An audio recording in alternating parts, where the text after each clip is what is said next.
Salut, c'est Shep, bienvenue dans cette nouvelle SDA JCE TV. Aujourd'hui, une petite émission spéciale qui s'intitule « Commencer le jeu en 2020 ».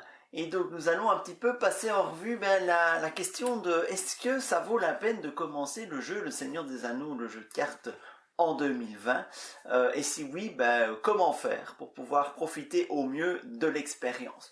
Je vais commencer par recontextualiser un petit peu le jeu. Donc Le Seigneur des Anneaux, le jeu de cartes, est un jeu de cartes coopératif et évolutif qui est sorti en avril 2011. Cela fait donc 9 ans maintenant que le jeu est sorti. Et en 9 ans, vu que c'est un jeu évolutif, une quantité importante de contenu a vu le jour. Donc Le Seigneur des Anneaux, le jeu de cartes, c'est une boîte de base, c'est 8 boîtes de luxe, donc dites de luxe, donc ces extensions de luxe sont des boîtes qui contiennent environ 165 cartes, qui contiennent 3 scénarios et entre 10 et 15 nouvelles cartes joueurs par boîte.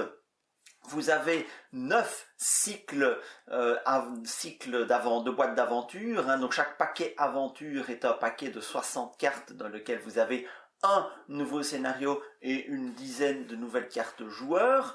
Vous avez également 8 extensions de saga qui sont des boîtes de luxe en fait, sauf que les scénarios qui se trouvent dans ces boîtes relatent l'histoire des livres écrits par Tolkien. Donc on a 2 boîtes pour le livre Le Hobbit et on a 6 boîtes pour le livre Le Seigneur des Anneaux. Vous avez donc 3 scénarios par boîte et aussi une dizaine de nouvelles cartes joueurs par boîte. Quand je dis une dizaine de nouvelles cartes joueurs par boîte, pour toutes les boîtes, c'est toujours en 3 exemplaires. Donc toutes les cartes sont en 3 exemplaires. Donc une dizaine de cartes de joueurs en 3 exemplaires chacune. Vous avez aussi 35 paquets cauchemars. Donc les paquets cauchemars sont des paquets que vous pouvez utiliser pour augmenter la difficulté des scénarios. Donc ce sont des petits paquets qui contiennent 20 cartes et qui vous permettent d'augmenter la difficulté de scénarios déjà sortis. Donc en version française, il y en a 35 qui sont parus à ce jour. Ce sont ce qu'on appelle des impressions à la demande, donc on trouve plus difficilement dans le commerce, dans les boutiques, sauf si vous la commandez à votre boutique, ou bien si votre boutique les commande de sa propre initiative, ce qui est plutôt rare, vu que ce sont des produits hors gamme grande distribution. Donc, par contre, vous pouvez vous les procurer sur le site de l'éditeur. Et puis, vous avez aussi 9 paquets de scénarios indépendants. Donc ces scénarios indépendants sont aussi des impressions à la demande et contiennent dans chaque paquet un scénario. C'est des paquets de 60 cartes, généralement de nouveau en version française, parce que en version originale, il y a plus de decks cauchemars et plus de scénarios à la demande qui sont parus, de scénarios indépendants qui sont parus, mais qui ne sont pas encore parus en français. Donc notez que dans les scénarios, dans les impressions à la demande, donc les decks cauchemars d'une part et les scénarios indépendants d'autre part, il n'y a pas de nouvelles cartes joueurs, les nouvelles cartes joueurs étant exclusivement dans la gamme officielle. Donc faites le compte, ça nous fait un nombre incroyable de paquets. Donc la boîte de base, vous avez donc en tout 16 boîtes de luxe, vous avez 54 paquets aventure, donc vous avez 35 decks cauchemars, 9 scénarios indépendants, donc vous avez une quantité astronomique de matériel disponible pour le jeu et il est légitime, si on découvre le jeu maintenant en 2020, il est légitime de s'interroger, mais waouh, quel contenu, par quoi commencer, vais-je encore tout trouver, parce que le jeu a 9 ans. C'est des questions que l'on va essayer d'aborder ici ensemble. Donc tout d'abord, le jeu en 2020 en vaut-il la peine? Donc, c'est une question qu'on peut légitimement se poser. Un jeu sorti en 2011, il y a 9 ans, le paysage du jeu de société n'était pas ce qu'il est aujourd'hui. Le paysage du jeu de cartes n'était pas ce qu'il est aujourd'hui. Le Seigneur des Anneaux lançait un nouveau type de jeu, en tout cas à cette échelle, c'est le jeu de cartes évolutif et coopératif. Donc c'était le premier dans le genre à être un jeu coopératif, et il avait rencontré un très franc succès à l'époque, notamment par le fait qu'il puisse se jouer en solo. Et c'est un gros argument évidemment pour le Seigneur des Anneaux. Encore aujourd'hui, malgré que d'autres jeux de ce type sont sortis maintenant et que le jeu coopératif et que le jeu solo sont des jeux très répandus aujourd'hui, vous avez une pléthore d'offres de ce type de jeu sur le marché. Pour ceux qui aiment le côté jeu de cartes évolutif, de collection de cartes qui augmentent, ça évoque évidemment les joueurs de Magic, sauf qu'ici on n'est pas dans des jeux de cartes à collectionner, mais bien des jeux de cartes évolutifs, donc tout le contenu des paquets est toujours le même, il n'y a pas de rareté, et donc pour tous ceux qui aiment cet esprit, j'ai un volume de cartes qui augmente et je peux préconstruire des paquets pour pouvoir affronter les scénarios après, plus tard, et avoir une variété dans la construction des paquets, pour ces joueurs-là, encore aujourd'hui, le Seigneur des Anneaux reste une référence, en particulier pour ceux qui aiment construire des decks, parce que c'est le jeu le plus abouti au niveau construction de decks qui existe. Horreur à Arkham a énormément d'autres qualités que le Seigneur des Anneaux.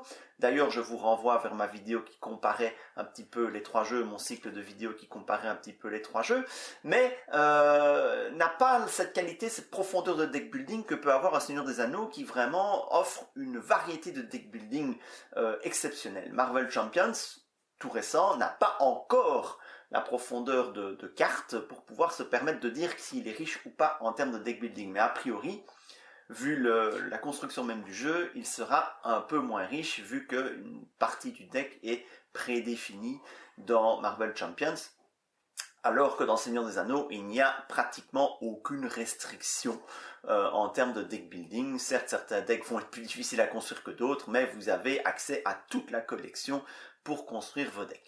Donc voilà, donc je recommanderais ce jeu vraiment aujourd'hui en 2020 à ceux qui aiment ce genre d'exercice. Alors je recommande aussi ce jeu à ceux qui aiment jouer en solo, parce que le mode solo du Seigneur des Anneaux, il est certes difficile, ne nous cachons pas, il y a une courbe d'apprentissage importante pour pouvoir jouer en solo. D'ailleurs, je suis en train de préparer un cycle de vidéos sur comment bien construire un deck en solo pour aider les joueurs qui viennent de débuter ou qui ont un petit peu de mal dans la construction de deck à bien construire un deck solo dans Seigneur des Anneaux. Ce sera pour dans quelques semaines.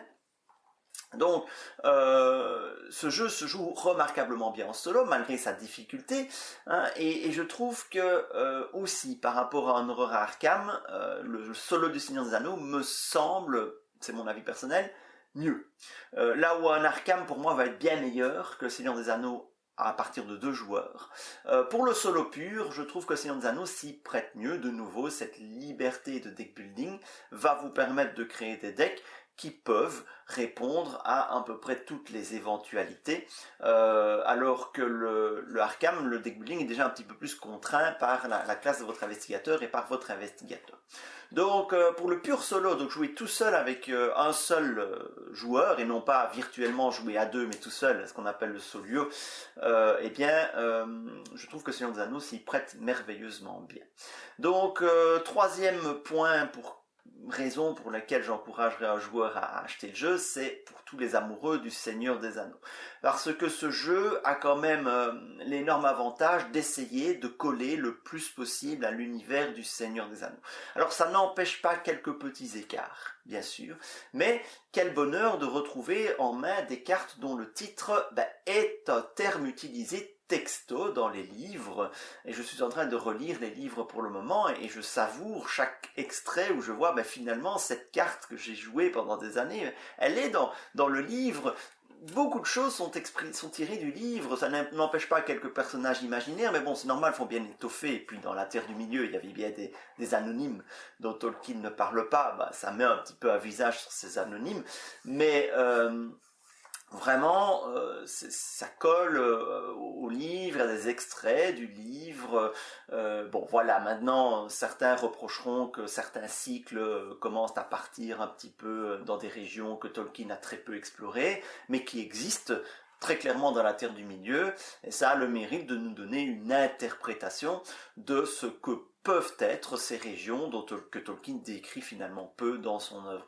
Donc je trouve que les concepteurs du jeu, en termes d'immersion, pas d'immersion, en termes d'emballage, retranscrit bien l'atmosphère du Seigneur des Anneaux.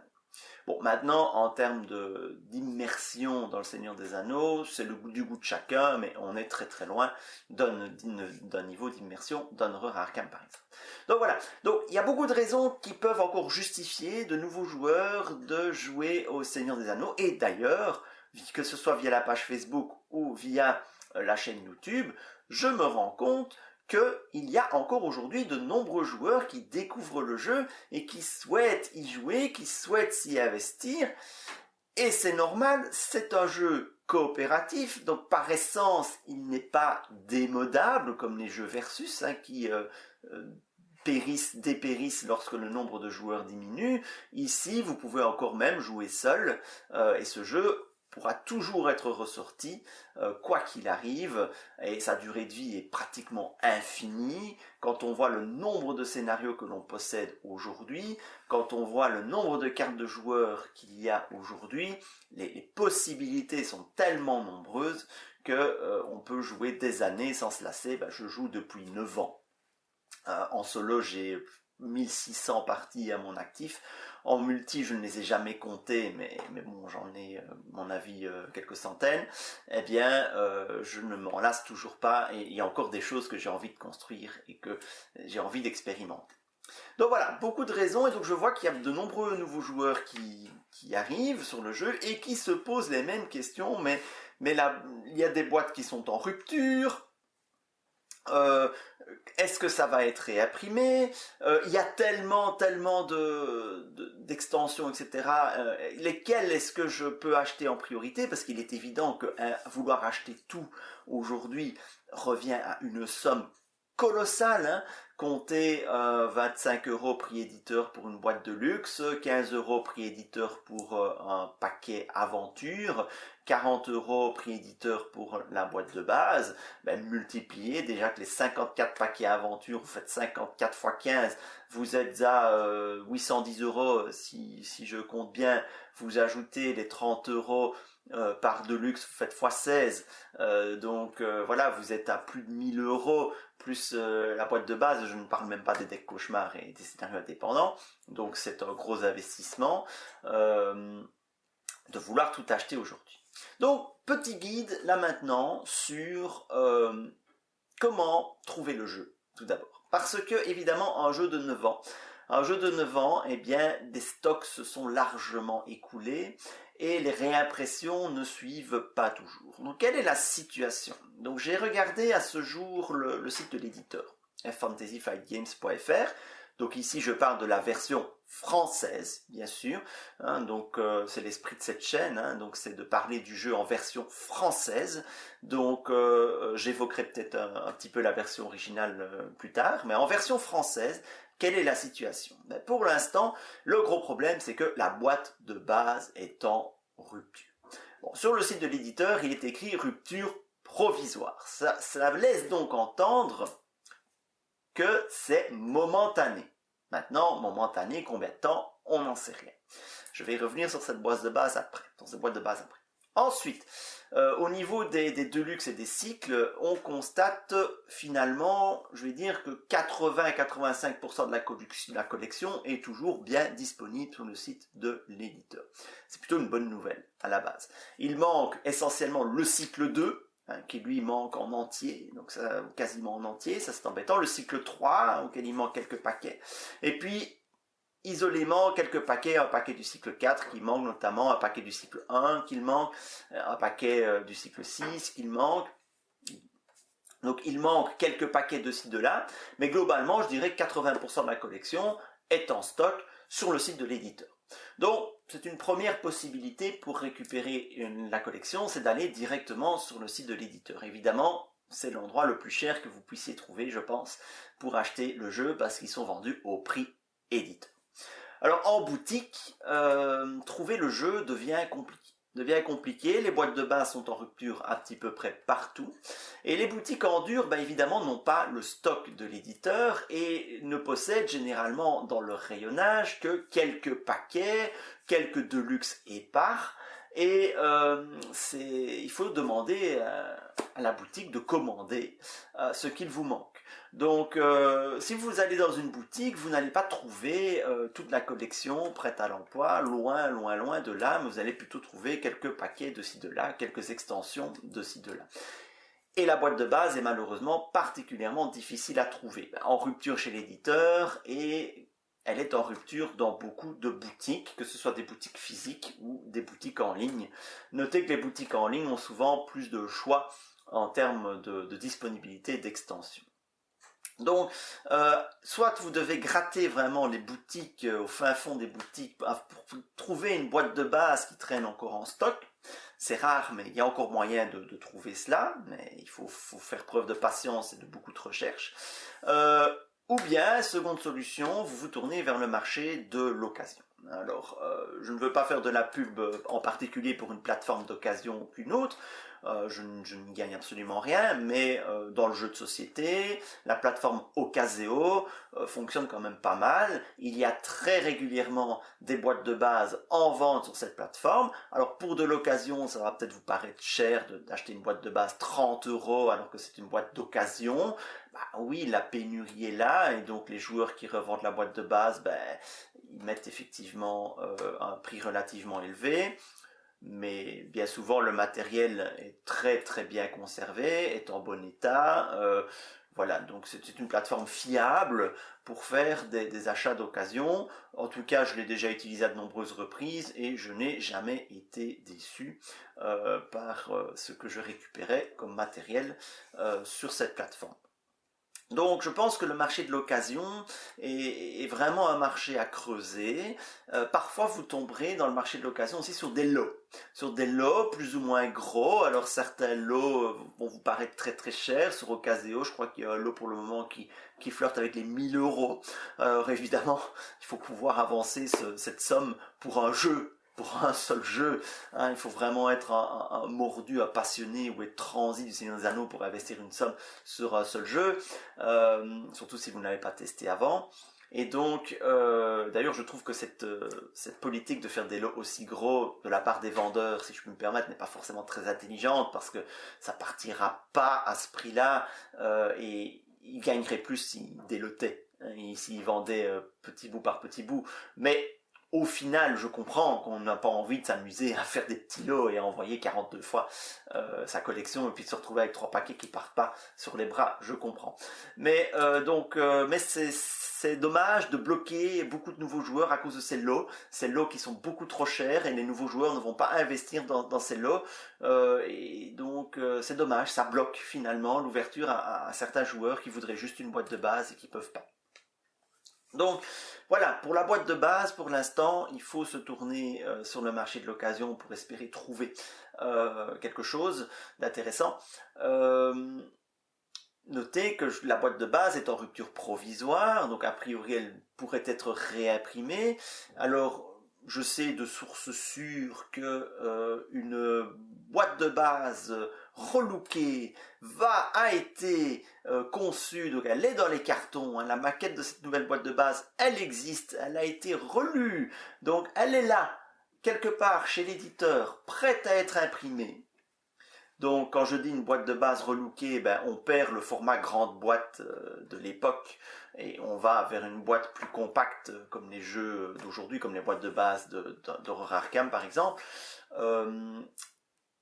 Le contenu, a priori, restera strictement le même, sauf que les compteurs de menaces seront plus petits, voilà, il y aura quelques petites variations, mais les cartes dedans, a priori, seront strictement les mêmes. Bien sûr, les cartes qui auront subi des errata, ce sera la version corrigée qui se trouvera dans cette nouvelle boîte de base, donc ça ne gâche rien. Avec le mode facile qui n'existait pas dans les toutes premières éditions de la boîte de base, donc si vous trouvez une boîte de base de 2011 ou des toutes premières années, vous n'aurez pas le cerclage orange des niveaux de difficulté, ce qui existe aujourd'hui. Bref, il y a effectivement une boîte de base New Look dans les cartons. Alors, c'est pas parce qu'elle est dans les cartons qu'elle va forcément être imprimée, mais le travail a été fait. Donc à partir du moment où le travail a été fait, la question qui vient derrière, c'est de se dire, il doit être rentabilisé ce travail, et donc on va vendre. La demande, elle existe. Est-elle jugée suffisante par l'éditeur? On n'en sait rien. Mais en tout cas, si vous faites partie de ceux qui aimeraient pouvoir compléter leur collection, qui aimeraient pouvoir s'investir dans le jeu, eh bien, je vous encourage à aller sur le forum officiel de Fantasy Flight Games, trouver le petit topic qui parle de réédition de la boîte de base et rajouter votre opinion, même si c'est pas la boîte de base qui vous intéresse, dites ce que vous voulez, que vous souhaitez que le jeu continue. Plus on est nombreux à se manifester, plus on a des chances de maintenir en vie la version française. Parce qu'on en est là, malheureusement. On le sait, Fantasy Flight Games arrête sa production localisée, donc sa production en langue étrangère, autre que l'anglais, généralement plus tôt que le jeu en anglais. Parce que, oui, ça se vend en moins d'exemplaires. Il est évident que la boîte française va se vendre en moins d'exemplaires que les boîtes en version originale. Donc, c'est ça la menace, pour l'instant, qui pèse sur le jeu en version française. C'est que celui-ci s'arrête, faute de demande, et que le jeu en version originale continue à être réimprimé. Alors, notez également que, on en a déjà parlé dans d'autres vidéos, mais le jeu est pour l'instant sur sa fin de vie actuelle. C'est-à-dire que le cycle 9, qui est en train de sortir, a été annoncé comme étant le dernier avant une pause. Ça veut tout et ça veut rien dire à la fois. Est-ce que le mot pause est utilisé comme lors d'une rupture où on vous dit, écoute, on va faire une pause?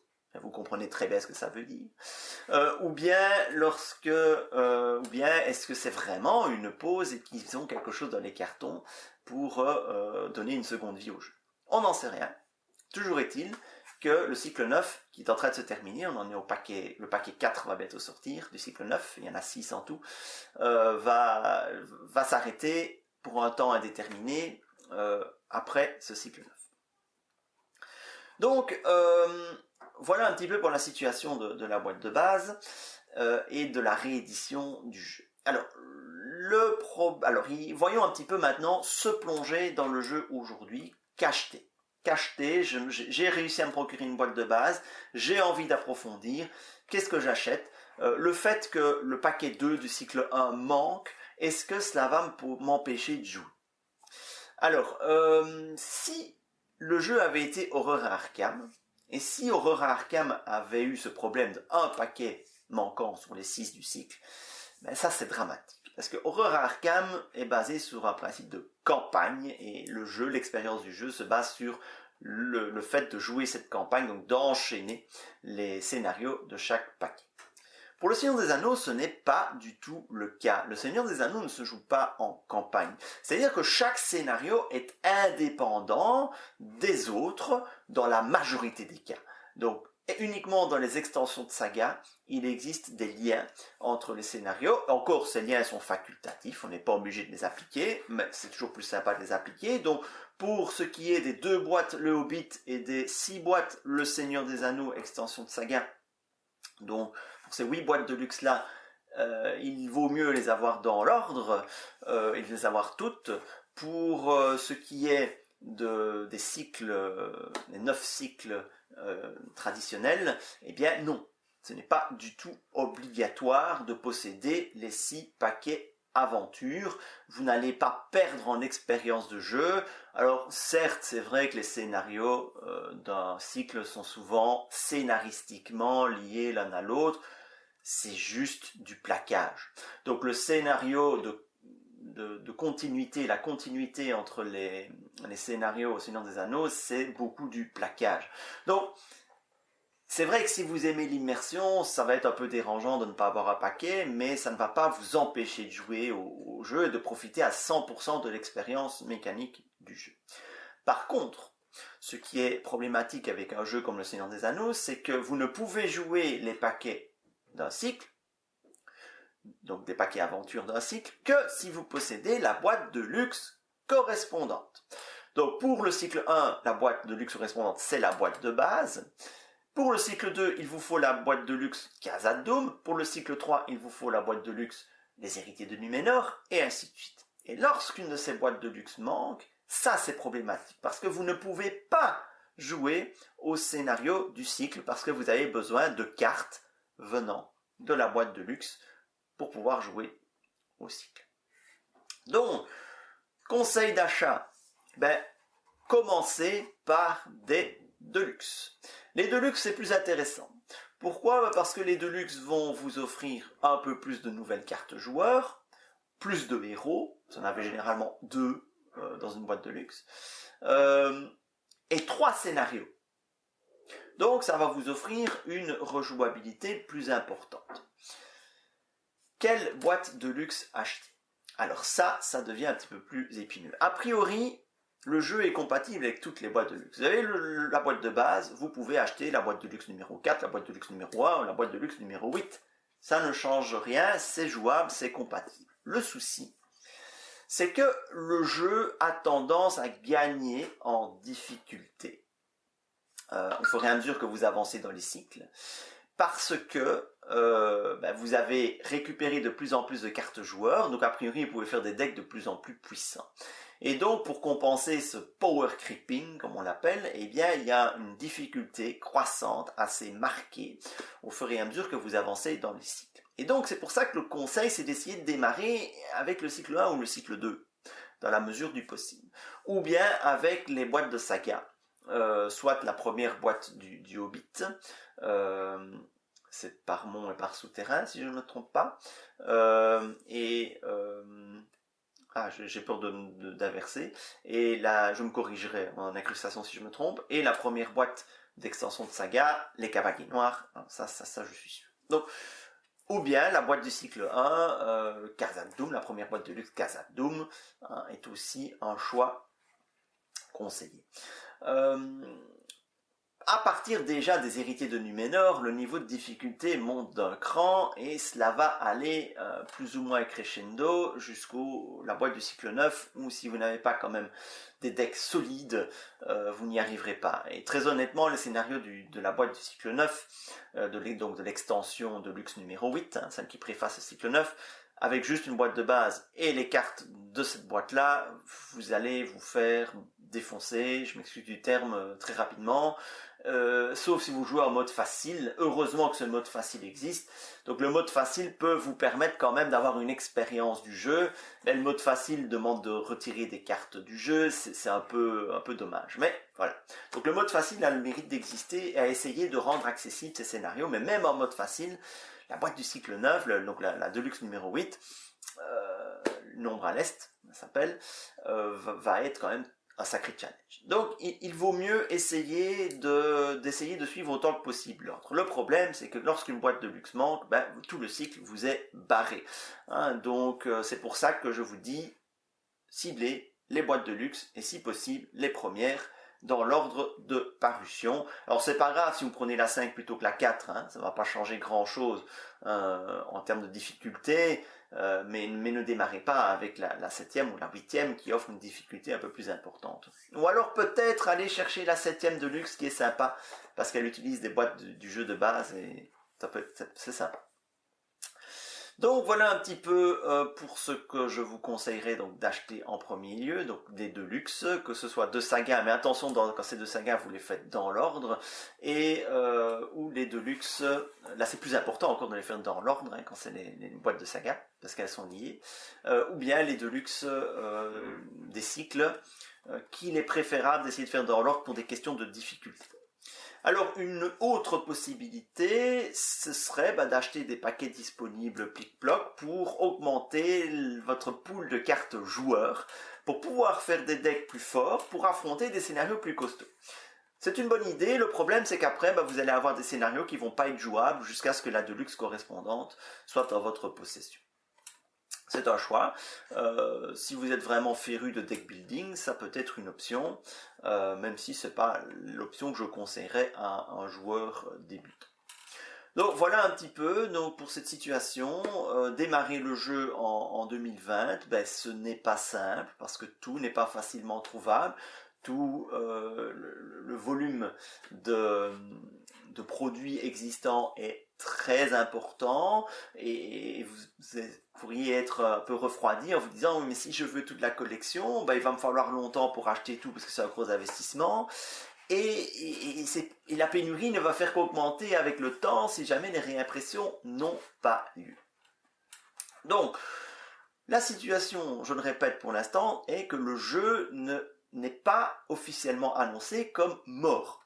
Ça veut donc dire que sur le site de l'éditeur, il est toujours bien écrit rupture provisoire. Il est donc possible que le jeu soit réimprimé. Mais on n'a pas de certitude ni de date quant à cela. Prenons un exemple. Il y a quelques jours, le paquet à la poursuite de Gollum, qui était en rupture, qui est le tout premier paquet aventure paru, est revenu en stock. Donc c'est la preuve qu'il y a des choses qui sont réimprimées. Donc je pense qu'il faut garder espoir. Ça va. Donc voilà.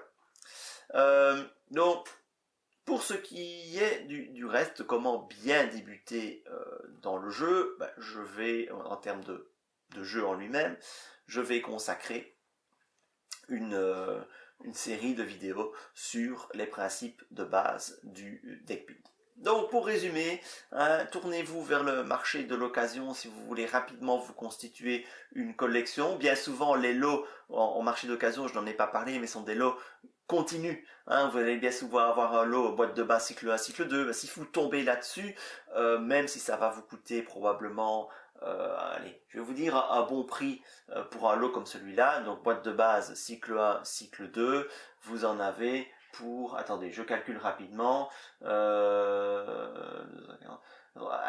à 150 €, c'est une bonne affaire. 150 € sur un lot boîte de base cycle 1, cycle 2, c'est une bonne affaire. Et puis il y a encore une question qui va inévitablement revenir quand vous commencerez à jouer avec la boîte de base, c'est la deuxième boîte de base est-elle nécessaire? Donc le Seigneur des Anneaux avait ce défaut-là. C'est que le matériel de la boîte de base, au niveau carte joueur, est fort limité. Et on va se retrouver très vite restreint, et la boîte de base en elle-même a déjà un niveau de difficulté élevé, vu le peu de cartes que vous avez, de cartes joueurs que vous avez dans cette boîte de base. Et bien souvent, il y a un réflexe qui va être de, allez, je vais prendre une seconde boîte de base. Vu la pénurie qu'il y a pour l'instant, c'est déjà compliqué d'en trouver une, alors en trouver deux, il ne vaut peut-être mieux pas, et peut-être préférer l'achat d'autres boîtes dans lesquelles il y a des cartes joueurs pour augmenter le pool de cartes joueurs pour construire vos decks. Peut-être aussi un conseil que je vous donne, surveillez les lots, parce que parfois il y a des lots qui vont vendre le contenu de 2 boîtes de base, et là c'est très bien, 2 boîtes de base, ça vous permet d'avoir un pool de cartes beaucoup plus conséquent pour construire vos decks. Voilà. Donc je pense qu'aujourd'hui le Seigneur des Anneaux peut vraiment encore être joué, peut vraiment encore fournir une expérience de jeu qui correspond à ce que recherchent les joueurs aujourd'hui. Le Seigneur des Anneaux, c'est des parties en solo qui durent en moyenne, pour ma part, ma statistique c'est 52 minutes en moyenne la partie solo, avec des fortunes diverses, parfois ça va très vite, parfois c'est un petit peu plus long, c'est un jeu qui pour moi reste un des tout meilleurs jeux en solo, jeu de cartes en solo que vous puissiez trouver avec une rejouabilité absolument gigantesque pour peu que vous investissiez dans quelques paquets. Voilà, je pense avoir abordé un petit peu cette problématique de débuter le jeu en 2020. C'est possible, ça vous demande un petit peu de recherche, mais surtout ne désespérez pas. Je pense vraiment que le jeu va encore au moins une fois être réimprimé, au moins une dernière fois. Je suis convaincu que le jeu ne va pas mourir comme ça. Et puis, si jamais le jeu venait à renaître, parce que si cette pause n'était vraiment qu'une pause, si le jeu venait à renaître dans un court ou moyen terme, et on pense évidemment à la série Amazon qui va relancer l'univers du Seigneur des Anneaux, eh bien, il est fort à parier que du nouveau contenu pourrait arriver et des réimpressions pourraient arriver. Mais là, je spécule beaucoup. Donc, je vais m'arrêter là pour cette vidéo. Commencer le jeu en 2020, c'est faisable, mais ça nécessite un petit peu de recherche. Vous trouverez beaucoup de ressources pour vous aider à jouer que ce soit via cette chaîne, que ce soit via la page Facebook, que ce soit via les différents forums qui existent autour du jeu. Je vous souhaite une excellente journée. Je dédicace cette vidéo à Marissa qui m'a soufflé l'idée de réaliser une vidéo, donc à se lancer dans le jeu en 2020. Qui est aussi la toute première vieweuse à nous avoir soutenus sur Tipeee, parce que si vous le souhaitez, vous pouvez désormais nous suivre, nous soutenir sur Tipeee. Vous trouverez le lien de soutien en description de la vidéo si vous le souhaitez, que cela ne vous empêche pas de mettre des petits pouces bleus, ça c'est gratuit et ça nous fait toujours bien plaisir. Allez, jouez bien et à très bientôt pour des vidéos d'apprentissage, de conseils, je vais dire, pour bien débuter en deck building et pour bien construire ses decks. À bientôt, salut.